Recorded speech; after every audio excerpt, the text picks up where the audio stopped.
We are now at the threshold of Tisha B'Av. As you know, Saturday night is going to be the night when we begin the fast of the 9th of Av, the month of Av. And Sunday, of course, the whole day, we fast, beginning from Saturday night. We don't start like any other small fast when we start in the morning, but from the night before, this coming, it's the day of the national day of mourning for the Jewish people. We mourn for the destruction of Bet HaMikdash, the temple, twice. It was destroyed the first time. I'm talking about the temple that was built by King Solomon. It was destroyed by Nebuchadnezzar, the king of Babylon, in the year 586 before the Common Era. And then it was rebuilt after the Jewish people were in Persia, and then the king Cyrus of Persia gave them permission to go back to the land of Israel to rebuild the second temple. And the second temple was rebuilt. And then it lasted also approximately 410 years. And then the Romans, in the year 70 after the Common Era, that's 1904 years ago, the second temple was destroyed. Of course, we have a 3 weeks period beginning from the 17th of Tammuz, 2 weeks ago and a half, the 17th of Tammuz up to the 9th of Av, which is the day again of fasting. The 17th of Tammuz was the beginning of the end, when the Romans breached the wall of Jerusalem, and after a long siege of 6 months, which started on the 10th of Tebet in the winter, finally they were successful in breaking the wall and going into the city. Inside the city, the battle, the war, raged on for 3 more weeks. On the 9th of Av, which means this coming Sunday, the second temple was burned and destroyed. And that's why we fast. It is amazing that the biggest tragedies of the Jewish people happened on the 9th of Av. The first temple also was destroyed on the 9th of Av, in the year 586 before the Common Era. Again, it was destroyed in the year 70 after the Common Era, on the day of Tisha B'Av, the day of the 9th of Av. A few years later, the revolution that we discussed last week, if you remember, the revolution led by Bar Kokhba, which of the Jewish people against Rome, ended finally in the city of Betar, when the city was destroyed and the population died. And this happened also on the day of Tisha B'Av, on the 9th of Av. 500 years ago, when the Jews of Spain, the Sephardim, they were expelled from Spain in that terrible government of Ferdinand and Isabella in Spain. That was the time of the Inquisition, when they tortured hundreds and thousands of Jews and people who didn't want to convert to Christianity.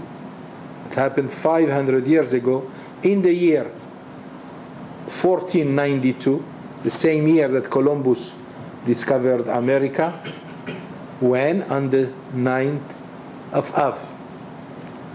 On the 9th of Av, that's the fourth tragedy that happened to the Jewish people, on the 9th of Av.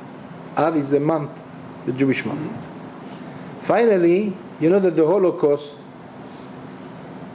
between 1939 and 1945 in Germany, that was in the Second World War, which was as a direct result of the First World War. And in 1914 till 1918, that was the First World War. It started also on the day of Tisha B'Av, of the 9th of Av.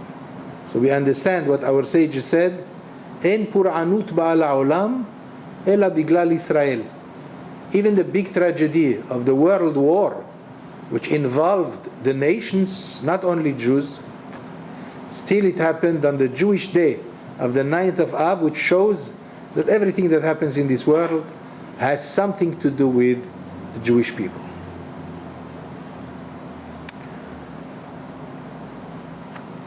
The Talmud in Masechet Gittin. I wanted to find here the Talmud of Gittin. All the Talmud is there except Gittin. But I think I understand why. Somebody has taken it because in this period everybody is studying the Gittin tractate, because that's what you heard about Daf Yomi, the daily page. So now we are covering the volume of Gittin, the laws of divorces. Is this perhaps Gittin? Pinchas? Yeah. The Gittin? Yeah. Can you give it to me? Thank you so much. Oh, he found it. Why is it there? For the same reason I'm telling you. Somebody is probably studying. I know, but they don't study Gittin. Mm-hmm. But this is probably by someone who's doing the daily page. On page 57, Nun Zayin, we have the story. I will read some of it before we go on with our subject, because it has to do with the destruction of the temple, for which we are going to fast on Tisha B'Av, which is this coming Sunday, beginning Saturday night. Now remember, Saturday night is an unusual date. Normally Tisha B'Av does not fall so much on Saturday night, but this year it does fall on Saturday night. In that case, what do we do? Here is what you should do, by the way. You have to, of course, you do like Shabbat should be like any Shabbat. You eat meat. This week we don't eat meat. Mm-hmm. But on Shabbat you will have to eat meat, because it's Shabbat. Shabbat is no exception. It is definitely must be given the proper respect. So you eat meat and you drink wine on Shabbat.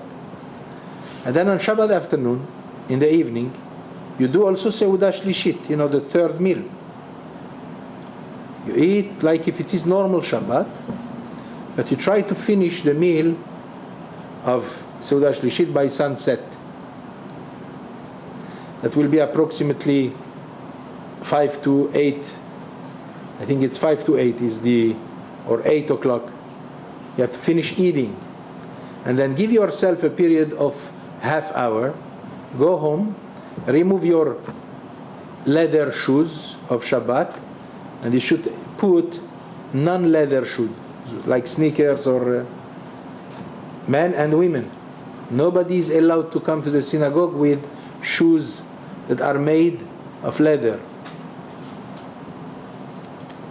I hope your rabbi is telling you those things, I'm sure. But I'm telling you exactly the time.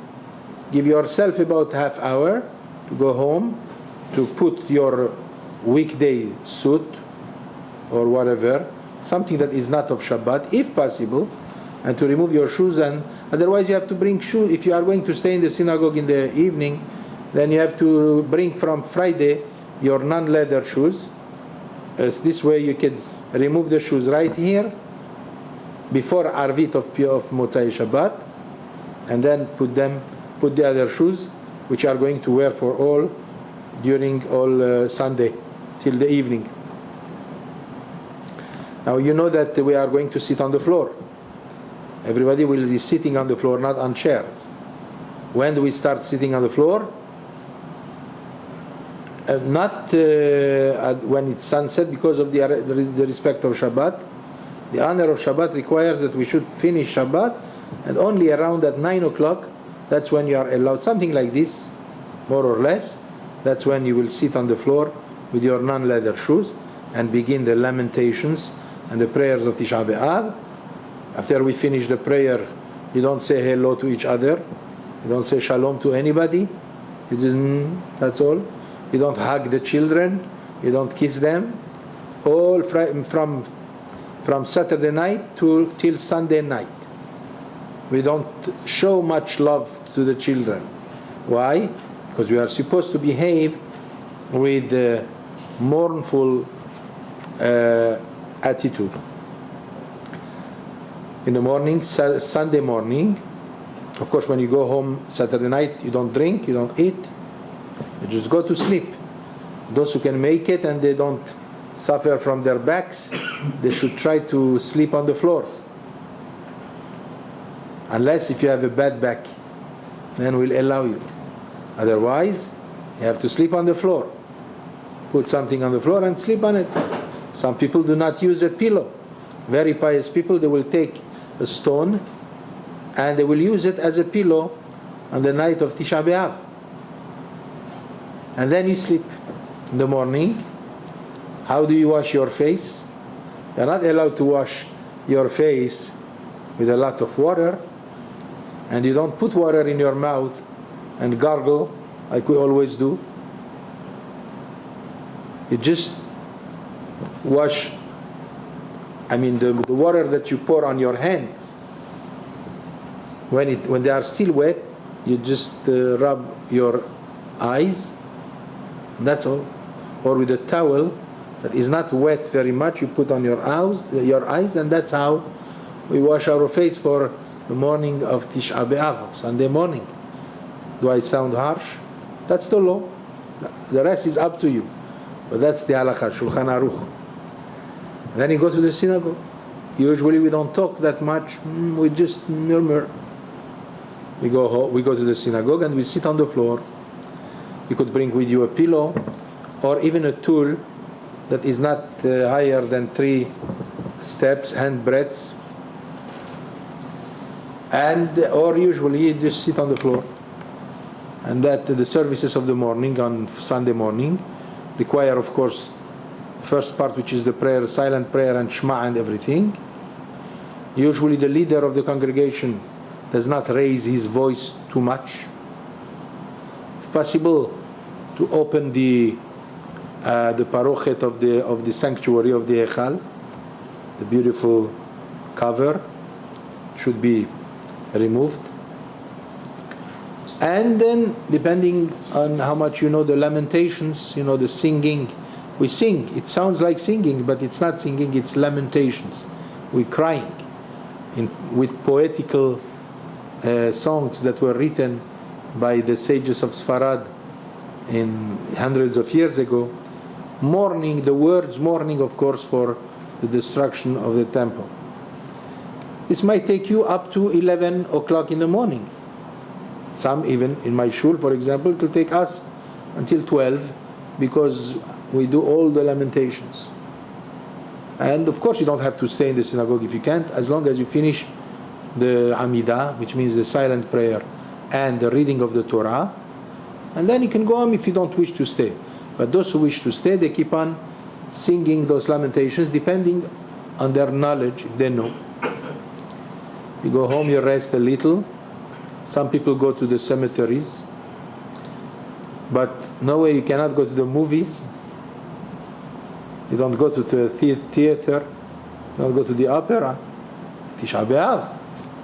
Maximum, what do you mean? Driving? Driving you can, yes. Driving you can. But anything of leisure we don't do. Anything of, taking a hike in the air or something, we try not to do that. You don't go to the beach. Tisha B'Av is also dangerous for the beach. No work. Work is a good question, depending on what is the custom of the city, of the place. Like the Mishnah says, Makom shenahagu, in a place where they have the tradition to work, they work. Working, we are not against working on Tisha B'Av. Only we say there is this famous statement, Kesef echa, vekesef mi kamocha, En bo siman beracha. See how it rhymes? Ha, ha, ha. Which means the money that comes from money that comes from Echa. What is Echa? You know? That's the scroll, that's the book that we will be reading the night of Tisha B'Av, as well as again repeated Megillat Echa, written by the prophet Jeremiah. When we sit on the floor, we close all the lights, we leave only the light of a candle, and we read all the book of Echa. Echa Yashva Badad Ha'ir Rabat Yam Ha'ita Ki'almana, in a very sad tune. And that's the story, the poetical story of the prophet Jeremiah about the destruction of the first temple. That's what, like we read in Purim, we read Megillat Esther. In Tisha B'Av we read Megillat Echa. Echa is one of the books of the Bible, of the scriptures. So that's what happens. Sorry. So the night of Tisha B'Av we read the Megillah with some in almost total darkness. If you can, people bring flashes to read the book of Echa, or candles if they can. I don't suggest, and so forth. Comes Sunday night, as we said, you asked about working. Normally I don't work on Tisha B'Av, because it says that the money that comes on Tisha B'Av has no bracha. So we say kesef echa, the money that comes from Echa, which is Tisha B'Av, and kesef mi kamocha, that's the poem that we read the Sabbath before Purim. Also on Purim, even though we are allowed to work, but it's better not to work because there's no bracha on Purim. You have to get drunk, you have to eat, you have to rejoice. And ba'em beracha. So we don't work if that's the custom of the congregation, the community. But if everybody works, you are allowed to work. Of course, anything that is necessary is okay. It's not a holiday. It's a day of mourning in which we could use the car, and we can do everything. We can light fire, answer the phone, and so forth. Towards the evening, in the afternoon, we come back to the synagogue maybe around 7 o'clock. But the afternoon the air is changing already. Up to 3 o'clock in the morning, some say up to 1 o'clock, it's a time of distress. Very rough time. But from 3 o'clock in the afternoon, the air becomes better. It's called the time of consolation. Nechama. It's like Hashem says, take it easy, don't worry. It's like Hashem is comforting us. So in the afternoon, we are already allowed. Towards the evening, we sit already not on the floor, but we sit in the chairs for mincha. And then arvit, and then you can go home and eat. And that's Tisha B'Av. Tisha B'Av was a very memorable day for the Jewish people, because we lost our pride on the day of Tisha B'Av. We lost the great temple, the temple where so many miracles happened, and where the history of the Jewish people is gloriously reported through the happenings of every day in the temple.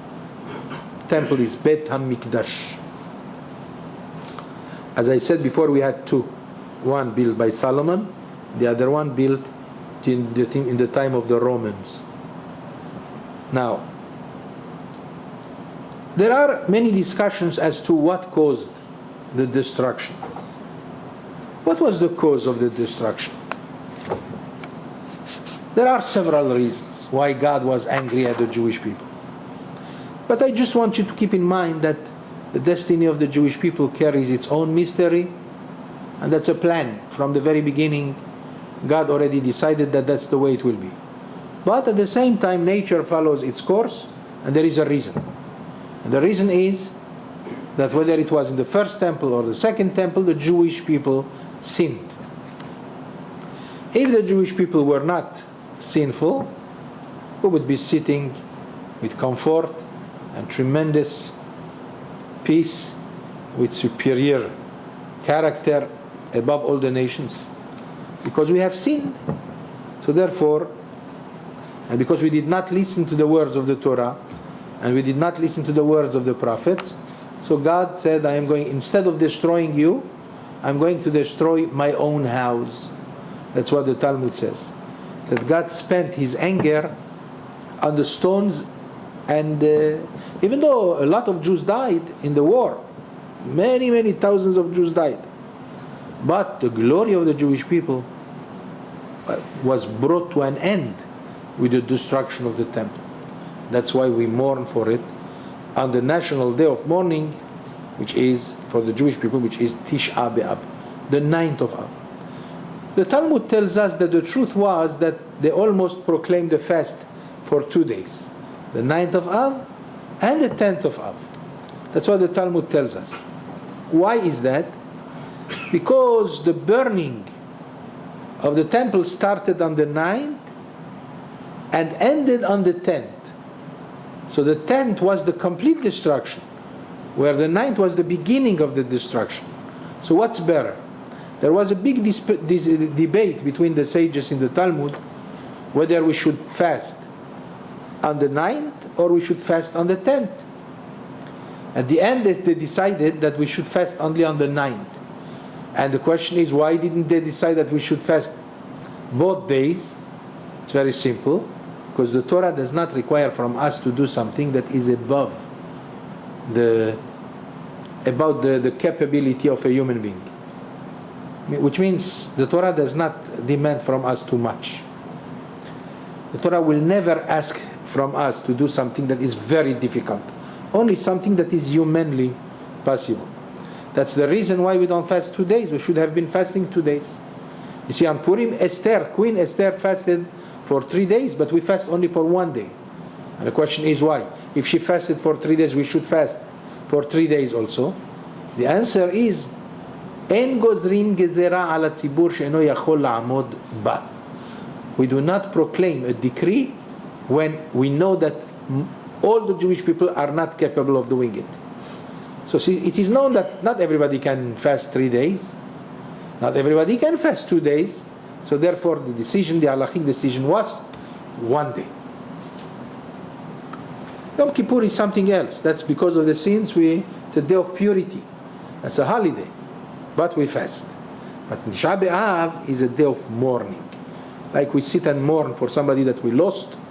Same thing also, we sit on the floor and mourn for the loss of Bet HaMikdash and the destruction of the Jewish Commonwealth in both temples. What happened? There are all kinds of suggestions that our sages gave us as an example. For example, they said the reason why we lost the temple, it's because of sinat chinam, vain hatred. What is vain hatred? First, Jews should not hate each other. If there is hatred, destruction will follow. But hatred, what is what we call a hatred for nothing? Can you hate someone for no reason? It's impossible. But if you understand the true meaning of jealousy, for example, somebody has won the lotto. He won $20 million, and you are his neighbor, and you have no money. You feel, if you don't watch yourself, you are going to feel jealousy, and you will bring yourself into hating this guy, the neighbor. Say, the hell he is? Why did God give him and not me? Of course, this is a simplified way of explaining it, because this is something that everybody will agree that this is a hatred that's in vain. What did he do to you? If he won, it's not his fault. Why would you hate him? But there is also the kind of hatred that comes because of arrogance. You look upon people, you don't give them importance, you hate small people, for example. God does not tolerate hatred between Jews, because God gives honor to all kinds of Jews. Like the Torah says, Atem nitzavim hayom kulechem, rashechem, shiftechem, ziknechem, shotrechem.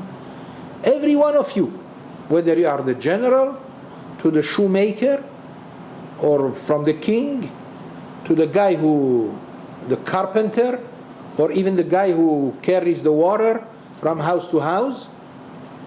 They are all the same in the eyes of Hashem. And God does not like when we hate each other.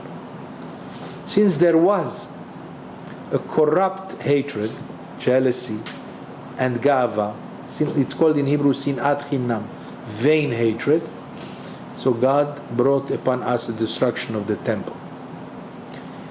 As an example to this, I'm going to quote from the Talmud in Masechet Gittin on page Nun Zayin.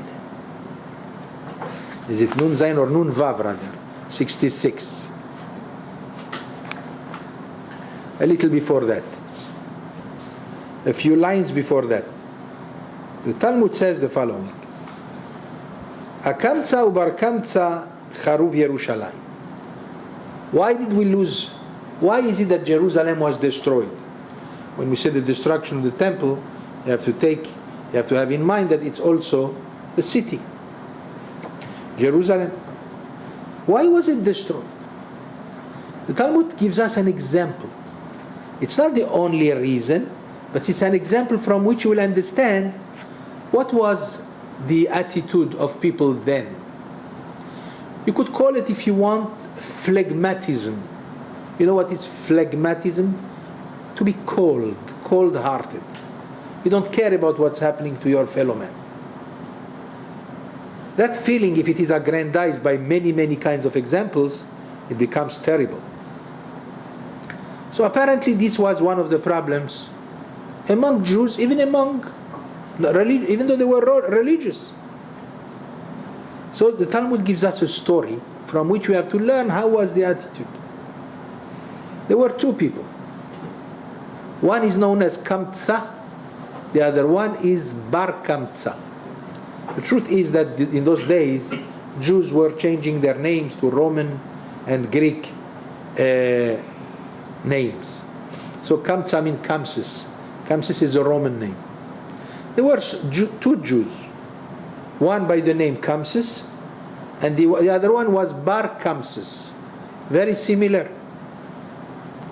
All right, let's see what the Gemara is going to tell us. There was a man, a rich man, and his friend was Kamsis.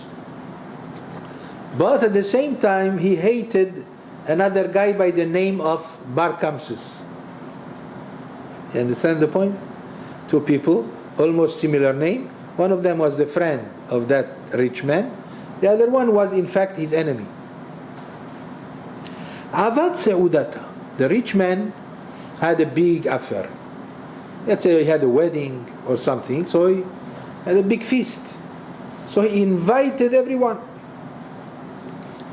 At the same time, he told his servant, Zil Aiteli Kamtza. Please, I want you to go and invite personally my friend Kamsis. So far we understand? Azal Aiteleh Bar Kamtza. The servant made a mistake. Instead of going and inviting Kamsis, he went to invite the enemy of the rich man, Bar Kamsis. All right. You know what happened? When Bar Kamsis received the invitation, he probably said, wow, why would he invite me? Probably he wants to make peace with me. Well, I'll go. He didn't know that this was a mistake. Ashkechech dehavayati.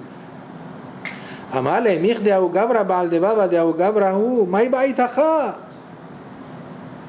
When the rich man came to see he's the host. So he came to see all the guests. Suddenly he sees his old enemy, Bar Kamsis. And he says, you're my enemy, what do you do here? And it was in front of everybody. Kum puk, which means get up and get out. The man was embarrassed. Amar leho'il ve'ata yishav kan ve'ahivna lach dmema de'achilna ve'shatena. Bar Kamsis pleaded, and he says, please don't embarrass me. everybody is going to see if I walk out. Let me stay, and I will pay for the food that I will eat and the drink that I will drink. Okay? Amar leh lo. The rich man says, get out. I want to see you in my simcha. Not you, simcha. In my joy. Amar leh yahivna lach dme palga dis'udatich. The man begged him. Bar Kamsis begged, and he said, I'll pay you half all this feast. Half of it I will pay. Just don't embarrass me and let me walk out. It was a situation in which if he gets up, it's going to look evident that the man has been rejected. The rich man did not, refused stubbornly. Amar le lo. No. Amar le yahivna lach dme kula seudatich. Again he pleaded with him and said, don't embarrass me and send me away, and I am willing to pay all your feast. All the expenses of this affair I'll take upon. Just let me stay, and don't embarrass me in front of everybody. And the man, the stubborn fellow, says no. And not only that, in front of everyone, he held him nekatet be'adeh ve'okmeh ve'apkeh. He held him by both his hands, and he practically threw him out. The man who was rejected was also an important man. He was not a nobody. So he was embarrassed and broken-hearted. But what broke his heart more than anything is that he saw many of the sages of the Rabbanim were there also invited, and they saw what's happening and they did not interfere. The man became angry, and he said, "Ho'il ve'avu yatve Rabbanan ve'lo machubeh, shma'mina kanicha leho izil ichul beho kurtza bemalka." He says, when he saw the sages sitting there, not interfering, they said that means they are in agreement with this. If they are in agreement with this, I'm going to take my revenge. I'm going to go to the emperor of Rome and will inform upon the Jews, all the Jews, that they are planning something against him. Azal amar le lekesar mardu bach Yehudaeh. You know, because officially, of course, no Jew has ever said anything against the emperor. But among them, you know, everybody like here. And we can talk about Obama. We can talk about Bush. Nobody is taking you to prison. But then, if somebody will hear you talking against the emperor, of course, the soldiers will come and pick you to prison.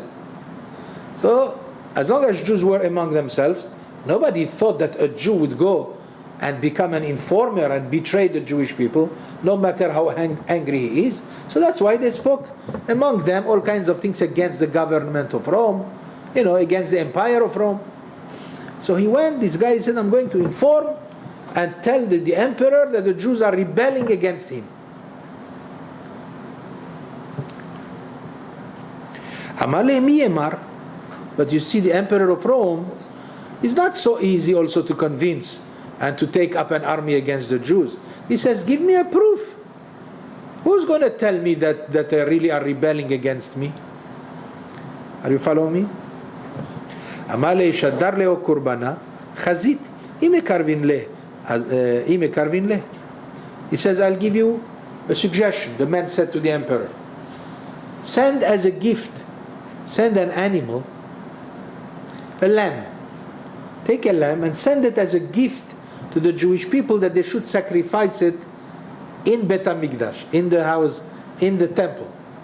And by the way, there is a law that we are allowed to accept gifts from Goyim, from non-Jews, to offer as an offering, a sacrifice for Bet HaMikdash. Nothing wrong.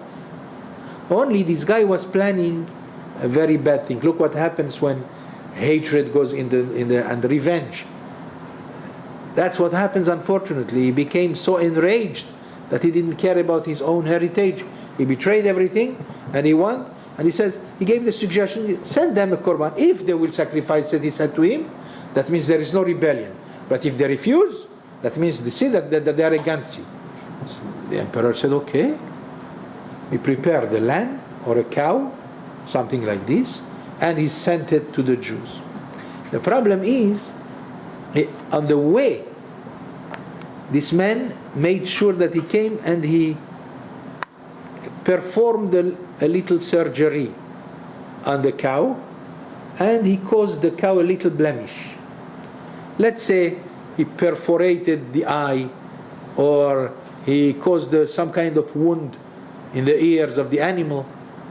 And there is a law that we cannot bring as a sacrifice an animal that is blemished. If it has a blemish, it's not good. So now you know the rest. The animal arrived, the Jews are checking, this comes from the emperor, but it has a blemish. We are not allowed. Not only that, if you bring a sacrifice like this, it is the punishment is a big punishment from God. There was a big discussion among the sages. Should we, despite the fact that it has a blemish, maybe we should do it for the sake of peace. This way the emperor will not be against us. And almost all of them agreed that they are going to accept it as an offering in honor of the emperor of Rome, even though it is blemished. But one of the rabbis, his name was Zechariah ben Avkulas, was so pious, so heavy in his opinions, that he said, no way. Because he says, how can we do that? They are going, and then the Jewish people will learn that even a blemished animal we can offer? No, we are not allowed to accept. So some other rabbi said, you know what we should do? Let us kill the Jew, that informer.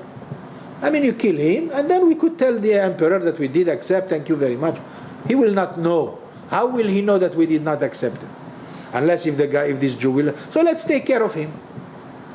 Again, the same chassid, the same pious man, Zechariah ben Avkilas, he got up and he says, oh no, because Jews are going to learn that if we kill the guy, that means that if you bring a blemished sacrifice, the penalty is death. And that's not the law. The sages didn't know what to do. In the meantime, the korban was not accepted. And now, this was the beginning of that's when the emperor realized that there is a rebellion. And of course the rest is only obvious. He sent his army. The Jews had to defend themselves. It grew up and grew and grew until it became the general war of Rome against the Jews. But that's how it started according to the annals of the Talmud. So the Talmud says, sometimes it's not good to be so pious. It's not good to be so religious. I mean, when you become a fanatic, because of the fanaticism of Rabbi Zechariah ben Avkilas, we lost our temple, we lost the city of Jerusalem, and we were exiled and expelled from our country to all the countries in the world, just because of one mistake. The story goes on for several pages, fascinating story, all the story of the Korban of the Tamikdash, but that was only the opening that I wanted to bring here tonight in honor of the day of Tisha B'Av that's coming. But it has to do also with the subject that was following with what we studied. We study, if you remember, I pick up some important subjects from Pirkei Avot that we discuss. Of course, last week we discussed a very important lecture last week about have a rabbi, which means you have to appoint a rabbi and to make sure that, of course, and then we brought all kinds of details, all kinds of stories. If you remember, if you don't, go back again and check the lecture of last week. But you see, the same rabbi, if you remember, the master of Jesus, Yeshua ben Perachia, you remember? That was the rabbi that we told you his story last week. The same rabbi is the one who told us a musaristic statement. He says, "Ve'evedan kol adam lekav zechut." Make sure you always judge favorably your fellow man. You know what is to judge favorably? Most people have the tendency to judge quickly according to what they see. According to what they see, let's say Let's give you an example. Again, in the story of the Khorban, of the destruction. I did mention last week that Bar Kokhba, the famous Jewish leader, the heroic Jewish leader, he killed a rabbi because he saw him talking, whispering to the ears of an Arab. So he thought that the Arab, that Rabbi al-Azhar al-Muda'i, the rabbi, was practically delivering the Jews to the hands and showing and giving the secret to the ears of the Arab, showing him where is the tunnel where the Romans can come in. That's what he thought. And he kicked him and killed him. He killed him, and that was the end of Bar Kokhba and all the tragedy of Betar. I don't want to go back again to the story. But what was the problem? The problem is that he judged him as soon as he saw him whispering in the ears of the Arab. When you see a rabbi talking like this, of course, depending on the situation and everything, but how would you judge this man? Maximum, you will say, the rabbi probably has some kind of needs that he's talking to the Arabs. Not necessarily that he's going to deliver his brothers to the hands of there is some logic there. The logic is that if you raise your hands and practically you submit yourself to the hands of the Romans will not kill you. Practically you become a slave. But the Jews then, especially the young Jews, they prefer to die rather than to give themselves to the Romans. But an old rabbi, he prefers the Jew to remain alive. You know that in 1948, when the new state of Israel, when the United Nations decided that there should be a Jewish state, then started the war with the Arabs. And one of the first wars with the Arabs was in the old city of Jerusalem. Some of the Hasidic Jews of Jerusalem, the Neturei Karta, those that are very extremely orthodox, they do not recognize the state of Israel. So without permission of the army of Israel then, small army, they went out, they opened the door of Jerusalem and they went out brandishing a white flag, as though you could come in, we don't want to fight. Their intention was to save lives. They don't want the Jews to die. And anyway, they did not believe in a modern state of Israel. Okay, by the way, they were killed. Those 3 Hasidim, they were killed by our own soldiers. But that's another situation. Only I bring it closer to the situation in the time of the Khorban, in the time of the destruction of the temple, to understand that there was such a possibility that a rabbi would go and open the doors of the city, and this way to allow the Roman army to come in, as though we raised the white flag. Right? And this could save many lives. I'm sure tens of thousands of Jews would not die if they opened the door and say to the Romans, we give up. But because they wanted to die till the last one, that's why we lost millions. a million Jews. And the destruction. So there is a logical explanation to the possibility that this pious rabbi, who was in the time of Bar Kokhba in Betar, that maybe he was delivering the secret of the tunnel where the Romans can come in. But apparently, according to the understanding of our sages, that was the last thing in the mind of Rabbi al-Azhar al-Muda'i, who was a very, very holy man. And yet Bar Kokhba judged him harshly, instead of judging him favorably, and judging him that maybe he's talking about something else. He judged him as though he is informing, and he went and he killed him. And that brought the death of everybody. That's only an example of one should not, of course, judge his fellow man harshly. Whatever you see, according to the halakha, it says in the Torah, "Betzedek tishpot amitecha." Always try to find the best kind of justice with which to judge your friend. Your fellow man, you should never, let's say you see him, let me give you an example. Let's say you see suddenly a religious man talking to a woman of the street. And some of his fellow students saw that. Immediately they judge him, they would say, wow, we saw him, he's probably going with a prostitute. But then it was found out later on that the truth is that she asked him, where is the way? Can you show me the way? So he's a nice man, so he was talking to her to explain to her how to get to Broadway, whatever. In the meantime, they went and they already spread the rumor that this boy is going to the prostitute. You see how many times we can be wrong when we judge quickly and harshly?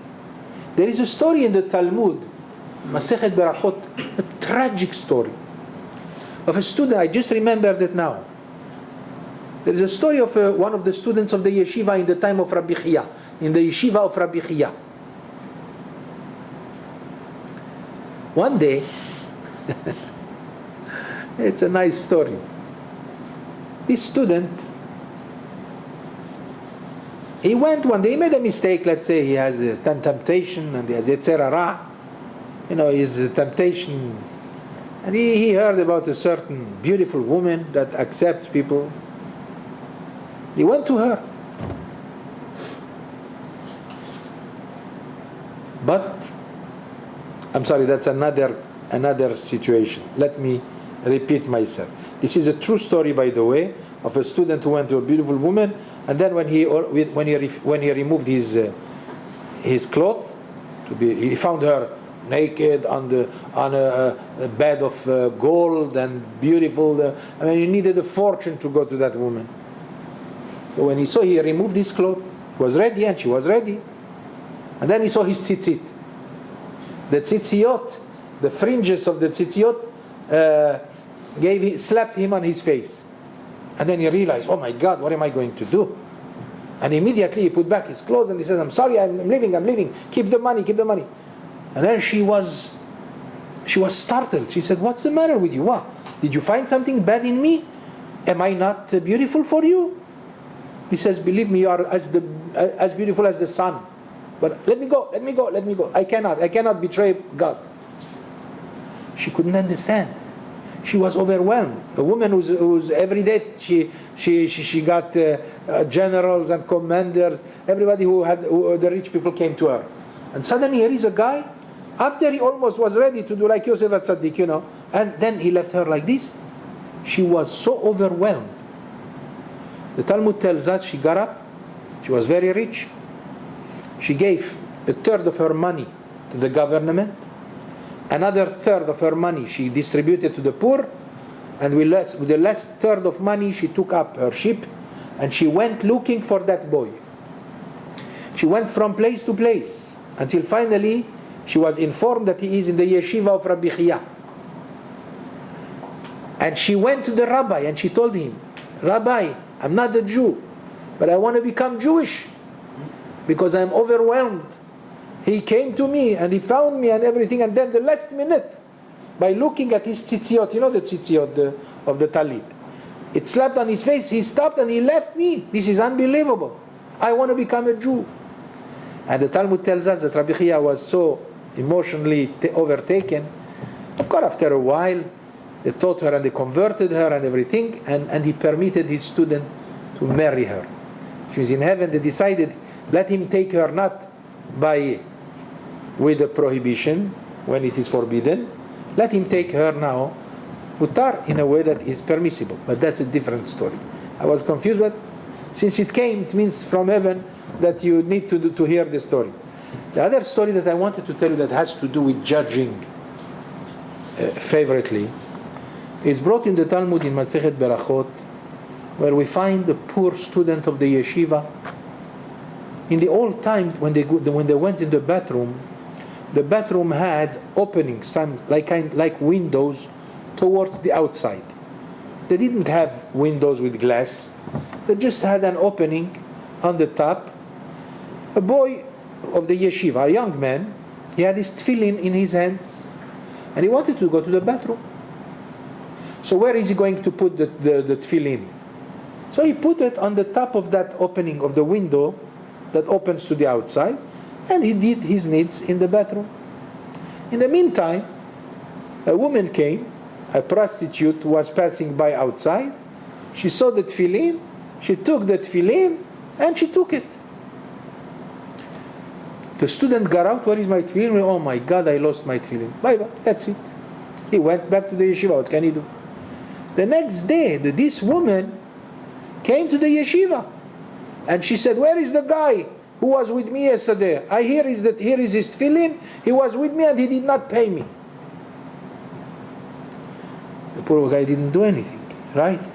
That was a cruel, terrible injustice. Now, everybody knew, all the yeshiva knew this student who was a good boy. But the suspicion already goes in. How much can he say, no, that's not true, I didn't do anything. Against such an evidence, she brought his tefillin, he owes me the money, and where is he? So the suspicion was, of course, they didn't say anything. All his friends, they said, no, probably there is a mistake here or something. But he could not tolerate the suspicion. He went to the roof, he plunged to his death. Why? Because he should have been judged favorably. Because there was suspicion, you suspected him. And how else? I mean, this is something that's so evident, everybody would suspect. But still, this teaches us a big lesson, that no matter how critical is a situation that you see, don't jump to conclusions. That's what Rabbi Yoshua ben Perachia is teaching us. Do not jump to conclusions. And if you have to judge a person, judge him favorably. Of course, the halakha, Jewish law, is teaching us the circumstances in which, of course, if you see something definitely sure, you see him killing a person, you have to go and report the crime to the authorities. You cannot say, no, maybe it's a mistake. That's not what I'm talking about. He did kill the guy. I'm not talking about evident situations. I'm not talking about circumstances that are clear. I'm talking about whenever there is a possibility of a doubt, even 10% doubt. Even if you have 90% sure and only 10% unsure, you still have to apply the system of judging for the best, which means to say, I cannot vouch, I cannot be a witness, because maybe what I saw is not true. Maybe it's not sure. So this is in the worst case. Imagine how many times we judge our friends. Let's say you hear somebody murmuring, oh boy, he's talking against me. How do you know he's talking against you? You think so? Yeah, I know the guy is talking against me. That is judging harshly a person without evidence. We are replete with that, believe me. Everywhere it's the same. People immediately jump to conclusions and they judge. And that is a no-no in the Jewish tradition. Jewish halakha teaches us that one should be careful before he jumps to conclusion. Since we gave you a story about certain women, we are now the third one.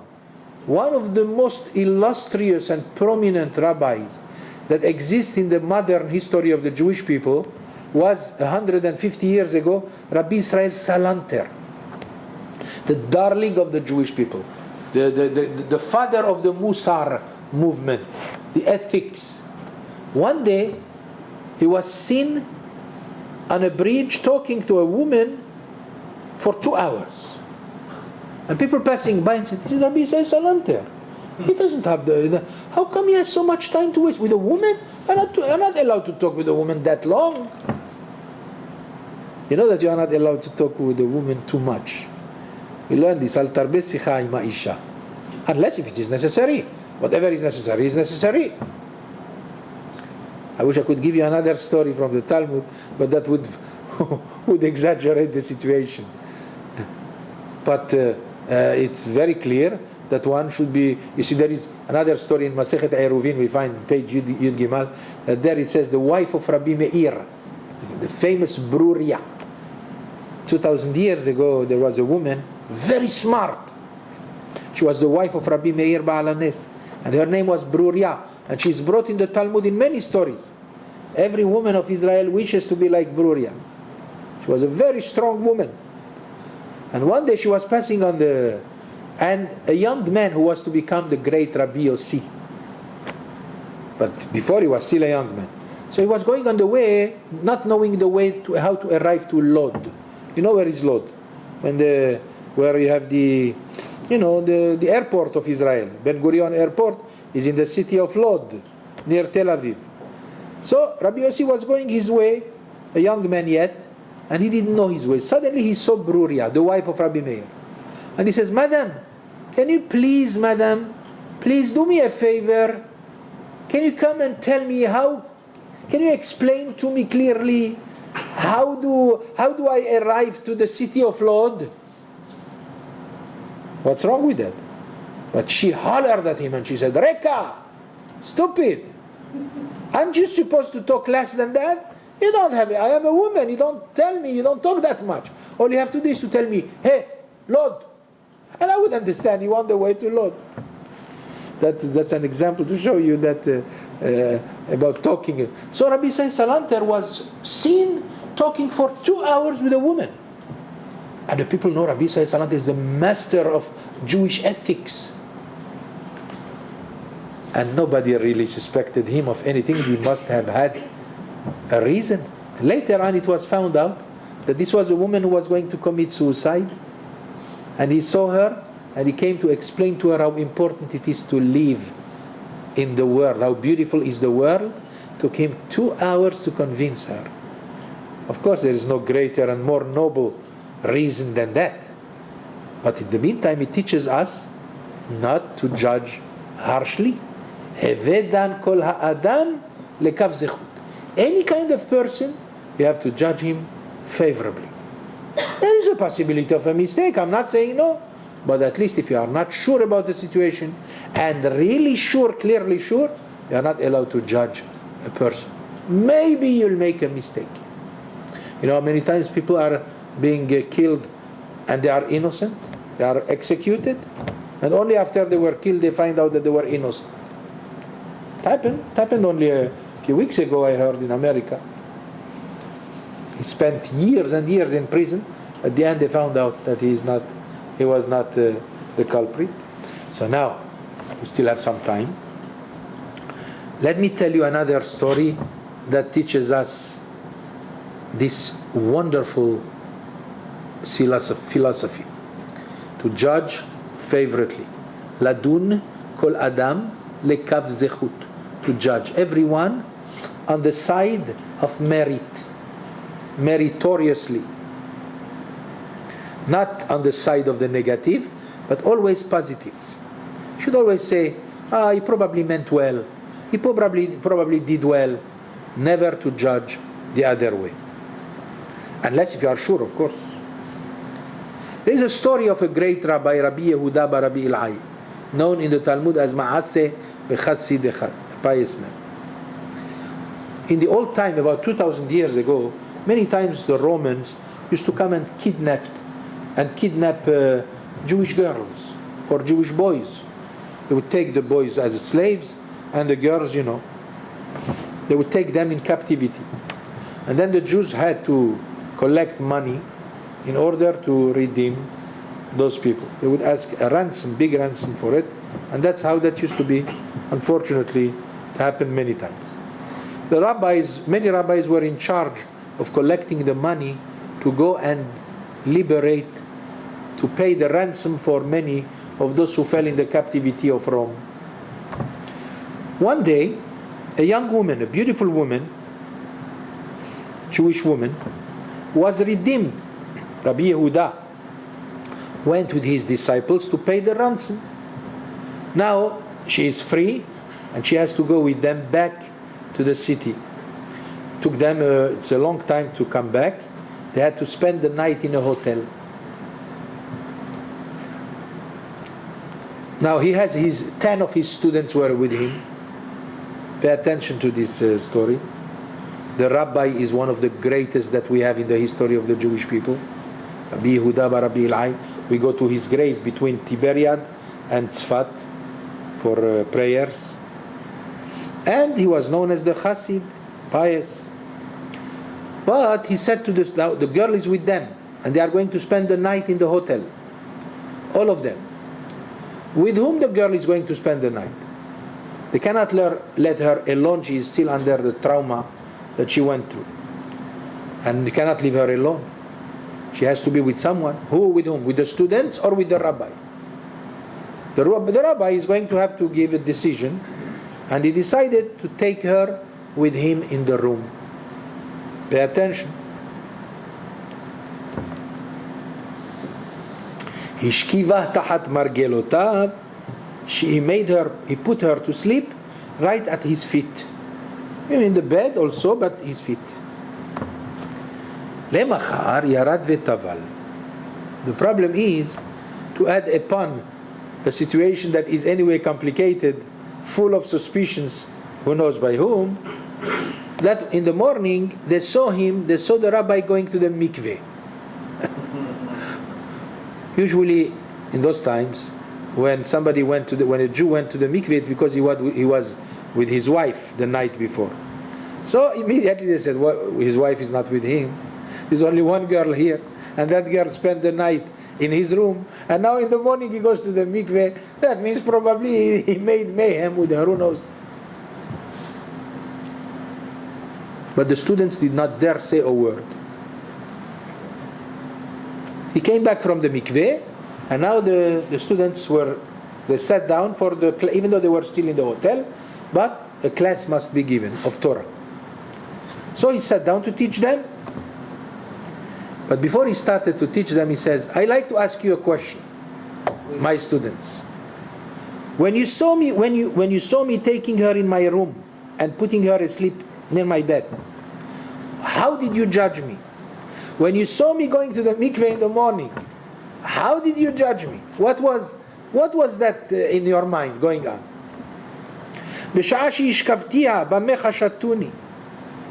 How did you suspect me?"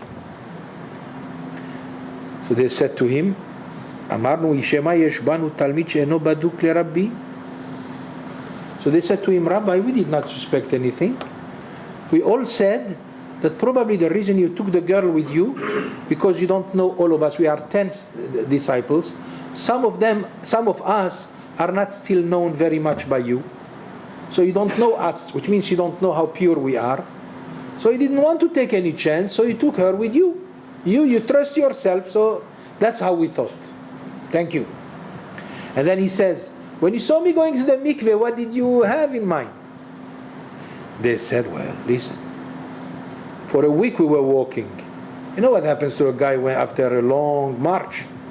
It could be out of weakness. He could have a seminal issue. He could have keri. That's the impurity. In the old time, they had to go to the mikveh for that. So we said, maybe because of the long, you were so tired, Rabbi, that during the night you had a seminal issue. So that's why you went to the mikveh." When he heard them judging him this way, he says, "Banai, my children, ha'avodah," that's a kind of swearing. He says, "I swear to you, exactly as you said, that was the situation." Which means the reason I took her in with me is because I suspected some of you, I don't know them well. I mean, he knows most of his students that they are strong, they will not do anything. But what about one or two there? He doesn't know. I cannot take chances, I took her with me. And the second thing that you said, because yes, indeed, I was very tired, and that's how it happened to me in the night, so I had to go to the mikveh. And this is, by the way, teaching us the lesson of judging. Imagine if they judged him harshly, what would they say? Probably, "This is the Rabbi Yehuda? Oh my God, look, who knows what he did with her?" Chas v'shalom. And that's a great story. If you wish to take up another 5 minutes, I have another story to tell you. A true story. About 200 years ago. It's a wonderful story, and I love to say it many times. One of the greatest Talmudic rabbis that lived around 200 years ago, less than that, the Rashash. He's known by the term Rashash. It's an acronym for Rabbi Shmuel Strauss' son. He's one of the greatest commentators that we have here. If you open this book, you will see at the end many commentaries of his on the Talmud. The Rashash. This great rabbi was a very rich rabbi. And he lived in a city where he was known very well for his riches, and most of all for his Talmudic phenomenal knowledge, and above all his purity of character and his holiness. One of his good deeds was that he always lended money to people who needed. People would come to him, Rabbi, I need money. I need $1,000 for a year, please. He would immediately take up 1,000, 10,000, and give anyone that comes that needs. He gives you only sign, please, and make sure you pay back on the date that you wanted. So far, okay? Simcha, don't lose me. Stay with me. Of course, I'm not. I know. So that day, here comes to him, to the rabbi. The rabbi was plunged in his studies. He was learning deeply in one of the matters of the Talmud. And yet at the same time, here comes a poor man, a tailor, a man who makes suits. He needed money to marry his daughter or something. He came to Rabbeinu Harashash. The rabbi, out of routine, he's so used to it, he didn't pay attention. He just took $1,000 that he asked. He gave him the money. He made him sign. And the man says, thank you very much, Rabbi, thank you. In a year exactly, I bring you the money back. No problem. Bye-bye, bye-bye, bye-bye. He wrote his name, and that's it. A year passed. The rabbi is always plunged in his studies. Exactly to the day, this tailor, the poor man, came with the money in hand. But the rabbi again was completely, deeply into his studies. He did not pay attention. He said, you came to pay. Thank you very much. Give me the money. Thank you, bye-bye. He put the money in the drawer, and the guy thought that he paid, finished, and he left. But the rabbi plunged in his studies. He was engrossed with the learning. He didn't pay attention. He didn't make sure to sign, to remove the name from the list of the people who didn't pay. That's all. About 2-3 months later, the rabbi now was open. He comes to check his business, and he sees who paid, who didn't pay. Oh, he realized that the name of that tailor was still there, and there is no mark that says that he paid. He didn't pay me. I have to send him my servant to ask him to pay. I mean, it's already late, my friend. So he sent his shamash, and he said to the guy, sir, the rabbi is sending me. It's already 2 months past. You have to pay. What? What are you talking about? 2 months ago, I went myself and I gave the money to the rabbi. And the servant says, don't talk like this. The rabbi is a tzaddik. He does not lie. If he says he didn't pay him, he didn't pay him. Immediately the tailor, the poor man, went immediately to the rabbi. Rabbi, don't you remember? You were studying and I gave you the money and you accepted the money and you put it in the drawer. You don't feel, I paid you. The rabbi didn't know what to do. The man is telling him he paid.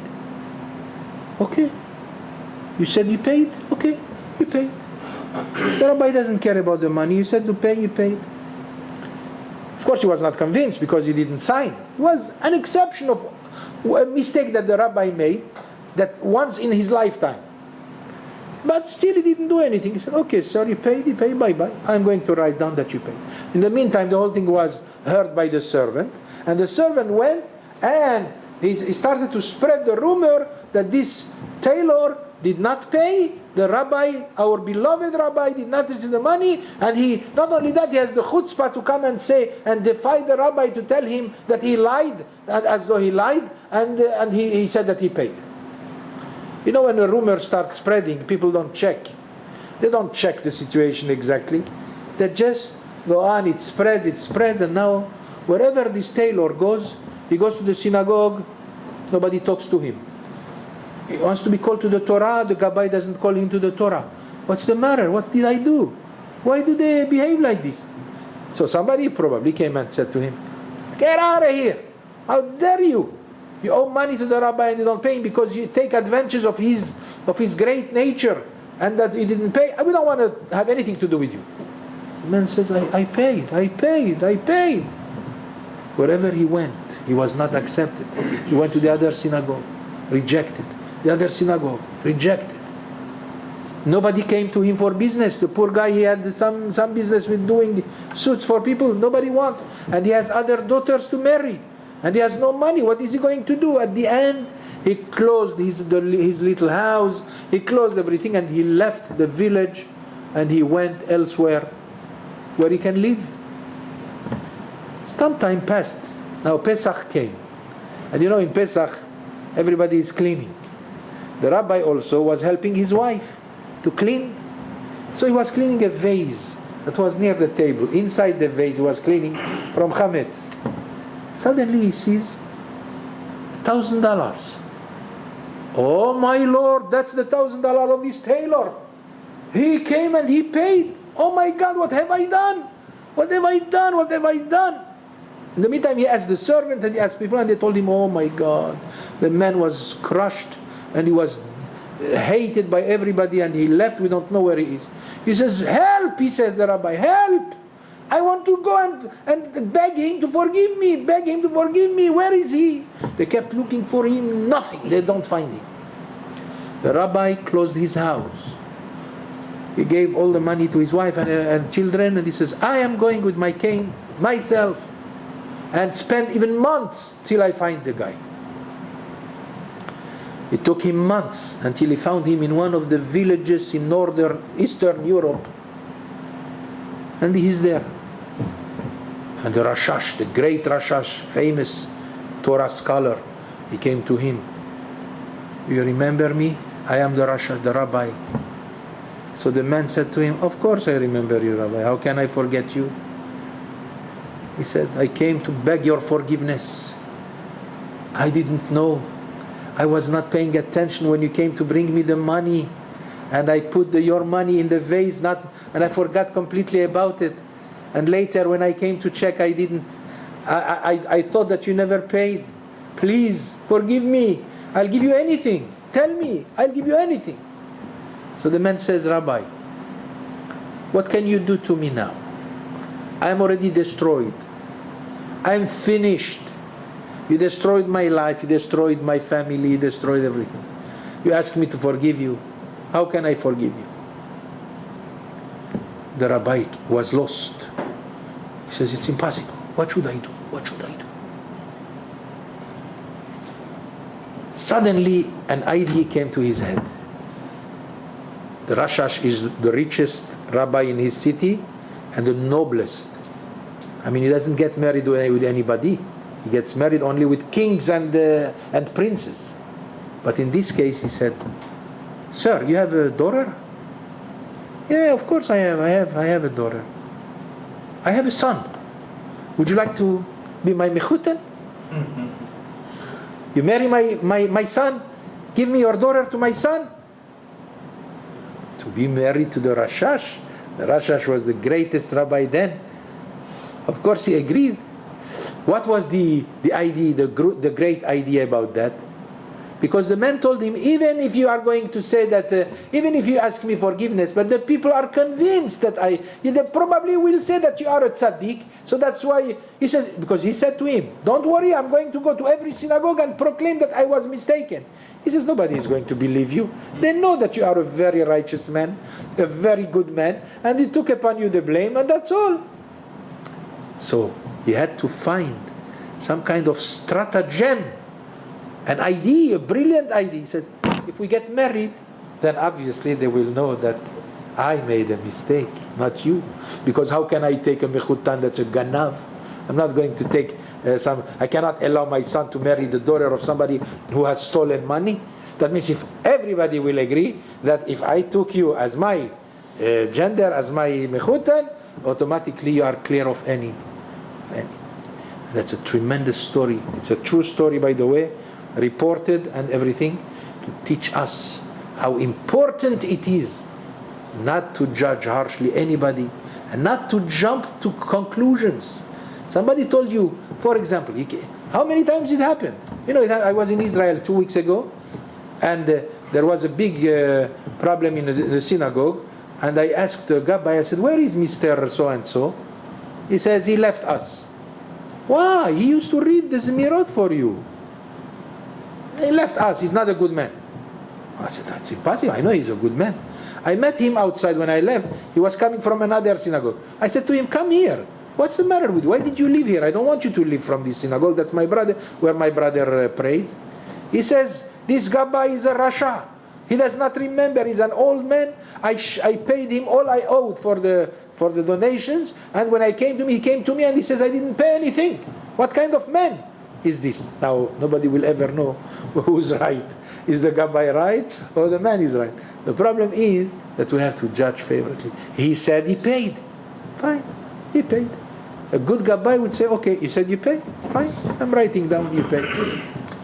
Now, it's difficult to do this. You have to be very righteous to always do this. I mean, especially in all kinds, in a variety of examples. We are not going to be so successful in doing this always. We will make mistakes, but at least we should know the philosophy. It's so important not to jump to conclusions, especially if someone denies. And if he is a good man, if he is not known as a bad man, or if he is not known as a Rasha or something, don't judge him. He says that he paid, or he says he didn't do it. Believe him, that's the best. Because if the Jewish people behaved this way 2,000 years ago, we wouldn't have lost Bet HaMikdash.